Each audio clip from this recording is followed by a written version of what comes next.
Well, hello, and welcome to week 15 of English 333. We have just this week and next week of regular classes, and then finals week after that. So we're getting down to it. I have just a quick orientation for this week. Number one, thank you for submitting your memoranda. They've been, coming in trickles and floods both, and so I'm anxious to get to read those.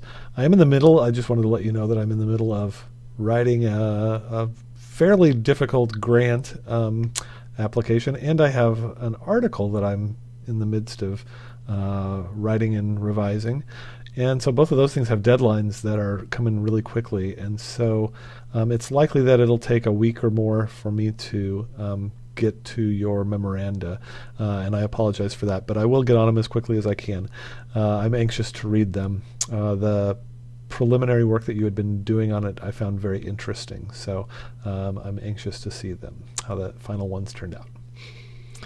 Okay, so for the work of this week, I hope that you saw that you looked at the assignment, the weekly assignment, and that there is a link to the final big assignment for the course, which is the writing assignment sequence. And so I hope that you take a look at that, because I think that that will help you understand ways of sort of purposefully reading the things that I'm asking you to read this week. In other words, reading them with the idea in mind that you're going to have to do this writing assignment sequence, and that those readings this week will help you be able to do that effectively and well. So with that in mind, the two reading assignments and blog responses for this week, one is to do with the rest of Stephanie Harvey's book, Nonfiction Matters.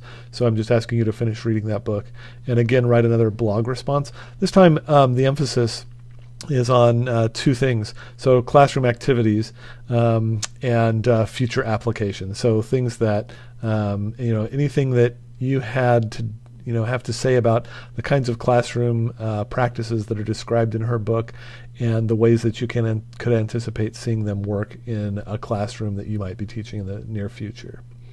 So that's the first thing. The second thing is a more difficult document to look through and read carefully anyway, and that's the standards document, the California Standards for Reading Language Arts. And the reason that it's difficult is because it's not narrative at all. It doesn't it just is a list of the expected standards that students are to achieve at various grade levels. And so I asked you to look at those because those are the things that govern, important testing by the state, like the California Standards Test, the CSTs. It's the kind of things that administrators, principals, superintendents, people like that are going to wonder, how well you're covering them in your classes. So those sorts of things are pretty important to teachers' real lives. And so, I'm asking you in your writing assignment sequence to sort of marry the conceptual frameworks that we've been working with all semester long, including the ones that you're just reading now in Stephanie Harvey's book. So I'm asking you to marry those ideas with those ideas in their sort of underlying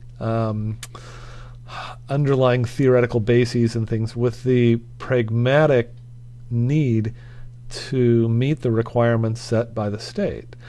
So, how can you design something that from the research you've done, from the readings we've done, that is going to be a sound practice, that's going to, engage students, that's going to make them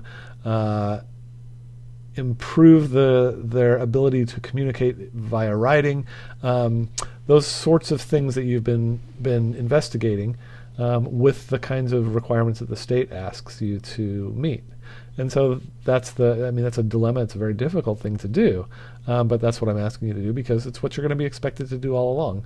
And you really do want to make sure that you keep those sound practices in place, even when things are set up such that it's hard to do that.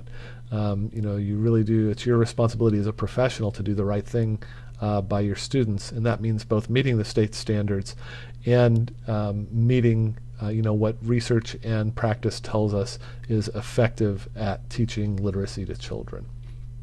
So how's that for easy?